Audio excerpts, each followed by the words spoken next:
Welcome to Not Milk Never Milk. Subscribe if you're lactose intolerant. You begin by confirming prerequisites. Charge to 50% and back up important data to Samsung Cloud or a PC.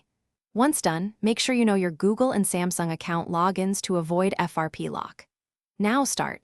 Open Settings, tap General Management, then Reset. Tap Factory Data Reset and review the list of erased accounts and apps. You're starting the wipe now.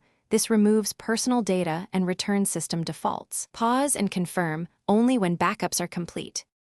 Once you reach the confirmation screen, read the account removal summary so you understand what's wiped and why. Tap Delete All and then authenticate with your PIN, password, or biometrics. This prevents accidental wipes. If you use Samsung or Google accounts, the device may prompt for reauthentication after reboot due to FRP. Keep those credentials handy.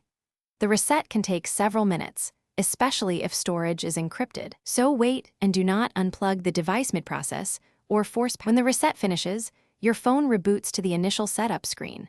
Follow on-screen steps and sign in with the original Google or Samsung account if prompted to bypass FRP.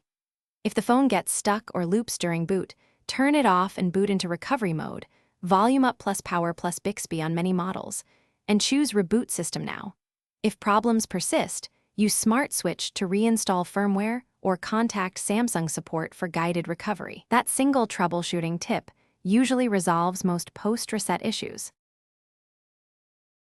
Thanks for watching. If this was helpful, leave a like and consider subscribing. See you next time.